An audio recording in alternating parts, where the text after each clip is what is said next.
ချီလာသာတော်မြန်မာများခင်ဗျာဒီနေ့2026ခုနှစ်မတ်လ19ရက်နေ့ပါဗျာကျွန်တော်ငါးမင်းဆွေရဲ့မော်လမြိုင်မှာမြစ်ကြီးညာသို့ငင်းချမ်းရေးလမ်းလျှောက်ခီးစဉ်23ရက်မြောက်နေ့ပါကျွန်တော်နာနဲ့9နာရီခွဲမှာဒါဝန်တွင်းမြို့ထီလိုင်းတဲခုတ်ကနေမြစ်သားမြို့နယ်ဘက်ကိုထွက်ခွာလာပါပြီဗျာငင်းချမ်းစွာတူနေကြမယ်မြန်မာပြည်ကြီးအမြန်ဆုံးငြိမ်းချမ်းပါစေသူလေးခိုင်မို့တော့ချို့မှာဗျာသူတို့ကမော်ရွာနဲ့ရန်ကုန်ကုန်ကားကြီးနဲ့လာကြတယ်ဗျာနော်သူတို့ကုန်ကားနဲ့ပစ္စည်းတွေတင်ပြီးတော့သူတို့လင်မယား2ယောက်လုံးဗျာနော်တစ်ယောက်ကကားမောင်းတယ်တစ်ယောက်ကစပယ်ယာအခုကျွန်တော်ဒါလုံးတွင်းမျိုးမှာ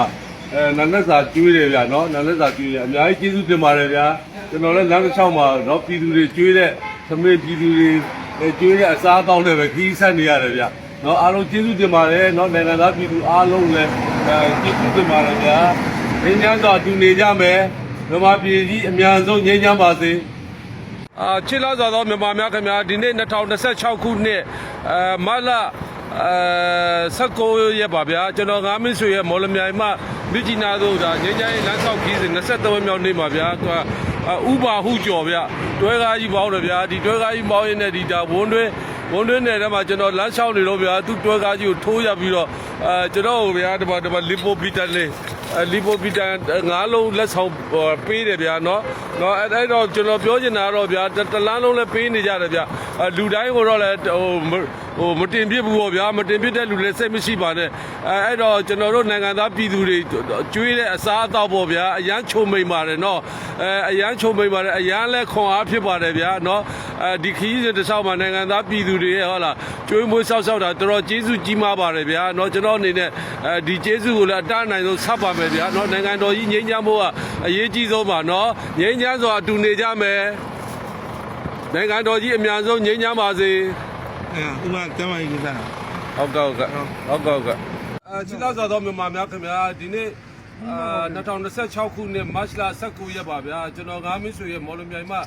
မြစ်ကြီးနားသို့ငြိမ်းချမ်းရေးလမ်းလျှောက်ခီးစဉ်ပါဗျာ23ရက်နေ့မှာအဲ့ဒါဝန်းတွင်းမျိုးနယ်ထဲမှာပေါ့နော်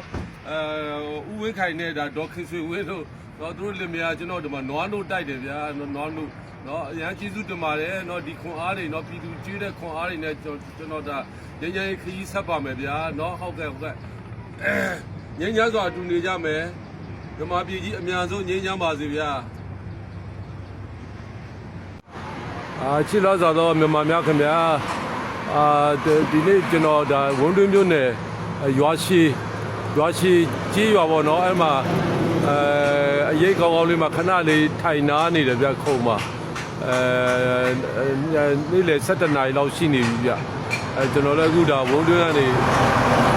မနေ့9နာရီခွဲထွက်လာတယ်ဗျာ9နာရီခွဲထွက်လာအဲ့တော့ဒီမှာကျွန်တော်ဗျာ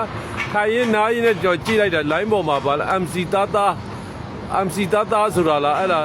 ဦးမင်းဆွေဦးငါမင်းဆွေတဲ့ကားခိုးစီးနေတယ်တဲ့ဆိုင်ကယ်ခိုးစီးနေတယ်တဲ့မြင်းလဲခိုးစီးနေတာအဲ့ဒါတွေပြောရတယ်ဗျာတော့ဟိုပုံနေတဲ့ AI ပုံတွေနဲ့ဗျာတော့အဲ့ဒီကားတွေကလည်းဘယ်လိုပြောမလဲကားနံပါတ်ကိုလည်းဖုံးထားတယ်ဗျာထိုင်းနိုင်ငံကကားကြီးပါဗျာနော်ဒီကားမျိုးလဲဒီလမ်းတစ်လျှောက်မှာလိုင်းဆွဲနေတာမရှိပါဘူးဗျာနော်အဲ့လို highlight ကားတော့အမြည်နော်မရှိတော့ပါဘူးအဲ့လိုကားမျိုးတွေလည်းသူတို့ AI ဖြစ်လို့တော့ဖုံးထားတယ်ဗျာနော်ဆိုင်ကယ်ကလည်းဟိုဆိုင်ကယ်မောင်းတဲ့လူကိုမျက်နှာကြီးဖုံးထားတယ်ဗျာနောက်မြင်းလဲခိုးစီးတယ်တဲ့မော်လမြိုင်ဘက်မှာအဲ့တော့မြင်းလဲဆိုတာလည်းမရှိတော့ပါဘူးဗျာကျွန်တော်မော်လမြိုင်ဘက်မှာမြင်းလဲဆိုတာလည်းမရှိတော့ပါဘူးเนาะအဲ့ဒါတွေပဲခင်ဗျားတို့เนาะကျွန်တော်ကငြိမ်းစုစီဥပဒေနဲ့အညီเนาะလက်မှတ်ထိုးပြီးတော့ဒါတရားဝင်ဒါစန္ဒထုတ်ပေါ်နေတာဗျငြိမ်းစုစီဥပဒေမှာဆိုတာเนาะကျွန်တော်သွားရမှာခလာလုံခြုံရေးအစောက်ချောက်တည်နဲ့သွားရတယ်ဗျဥပဒေရ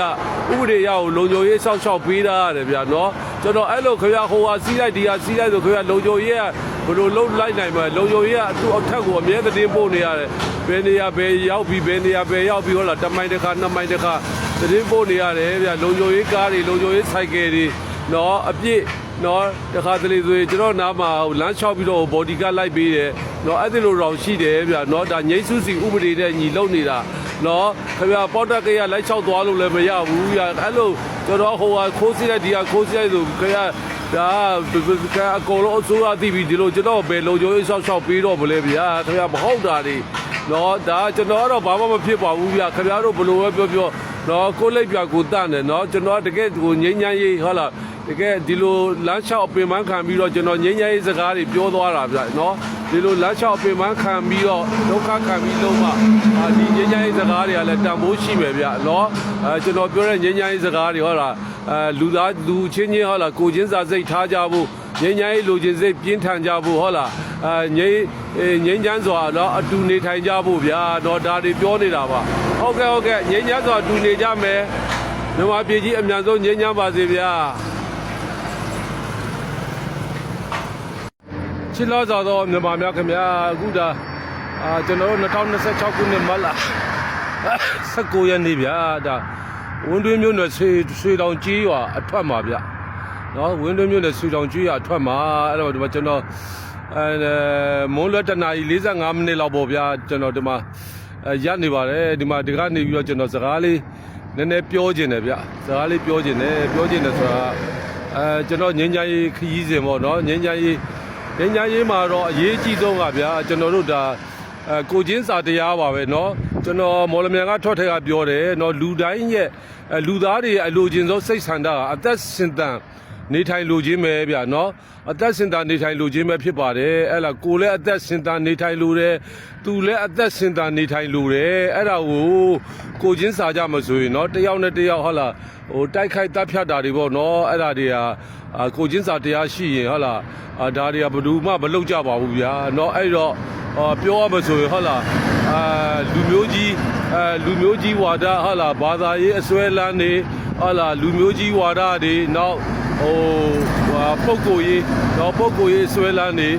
အဲ့ဒါတွေကနော်အဲ့ဒါတွေကြောင့်ပဲအချင်းချင်းတပ်ဖြတ်နေကြတာဗျနော်အခုဆိုလဲဒါဒေါ်နယ်ထရန့်ကြီးရဲ့ American Great Again ဆိုတာဟာလား American ဟာလားကြီးဒါ American ဆိုတာကြီးမြတ်တဲ့ဟာဘောနော်ကြီးကျယ်တဲ့နိုင်ငံကြီးတဖန်ပြန်လဲဖြစ်ရမယ်ဆိုတော့အဲ့ဒီလိုနော်စိတ်ဆွဲလန်းနေနော်နောက်တစ်ခါအီရန်ကလည်းဒါဘာသာရေးလူမျိုးရေးအဲ့လိုတွေကြောက်ပေါ့နော်အခုစစ်ကြီးဖြစ်ပြီးတော့ဟာလားအကုန်လုံးတကဘာလုံးဂျန်တဲ့လူသားတွေပေါ်ပါနော်ရိုက်ခတ်လာတယ်ဗျနော်သူတို့မှလည်းအသက်တွေတည်ဆုံးနေကြရတယ်နော်အဲ့ဒါတွေပဲဗျနော်ကျွန်တော်တို့မြန်မာနိုင်ငံမှာလည်းနော်လူမျိုးကြီးဝါဒကျွန်တော်တို့ဘယ်သူမှမကြည့်သုံးပါဘူးဗျာနော်ကျွန်တော်တို့တွေကအားလုံးတိုင်းရင်းသားတွေကိုဟုတ်လားအားလုံးတန်းတူရည်တူဆက်ဆံကြပါတယ်နော်တိုင်းရင်းသားတွေအားလုံးကတန်းတူရည်တူပါပဲနော်ဗမာဆိုရလဲလူမျိုးကြီးဝါဒမကြည့်သုံးပါဘူးဗျာနော်အဲ့တော့ကျွန်တော်ပြောချင်တာဟုတ်လားဒီကျွန်တော်တို့လူမျိုးကြီးဝါဒတို့ဟုတ်လားဘာသာရေးအစွဲလန်းတို့နော်ပုဂ္ဂိုလ်ရေးအစွဲလန်းတို့နော်မထားကြပါနဲ့နော်အားလုံးအသက်ရှင်တန်နေထိုင်လိုကြတယ်နော်အားလုံးကအသက်ရှင်တန်နေထိုင်လိုတဲ့စိတ်ဆန္ဒကဒါကဒီစိတ်ဆန္ဒကအဓိကပဲဗျာနော်ချမ်းသာဖို့တဲ့အသက်ရှင်တန်နေထိုင်ဖို့အေးချမ်းနေထိုင်ကြဖို့ပေါ့ဗျာအဲ့တော့နော်ငြိမ်းချမ်းစွာကျွန်တော်တို့နော်အတူနေထိုင်ကြရအောင်ဗျာနော်အဲ့ဒါကျွန်တော်တို့ဒါစိတ်သဘောထားချင်းမတိုက်ဆိုင်တာရှိရင်လေဟုတ်လားနိုင်ငံရေးပြဿနာကိုလည်းနိုင်ငံရေးနည်းနဲ့ပဲဖြေရှင်းကြပါဗျာနော်အဲ့ဒါလေးကိုကျွန်တော်ပြောချင်တယ်ဗျာနော်ကျွန်တော်ပြောချင်တယ်အခုဒါကျွန်တော်ဒါဟိုတာပေါ့နော်ဒီဝန်တွင်းမျိုးနယ်ဗျာတကယ်လွန်တီးခေါင်နေရကြီးဗျနော်ဘာမှလည်းဟိုတာမရှိတဲ့နေရနော်အဲ့ဒီကနေကျွန်တော်ပြောနေတာပါနော်ငိမ့်ချမ်းရေးအတွက်ဗျာကျွန်တော်ဒါမန္တလေးတိုင်းနဲ့မကြခင်ကျွန်တော်ဒါမြစ်သာမြို့နယ်ဘက်ကိုရောက်တော့မယ်ဗျနော်နီးလာပြီပေါ့ဗျာနော်ဟုတ်ကဲ့နော်အားလုံးငိမ့်ချမ်းစွာအတူနေကြမယ်မြန်မာပြည်ကြီးအမြန်ဆုံးငိမ့်ချမ်းပါစေဗျာကျွန်တော်ငါမင်းဆွေပါ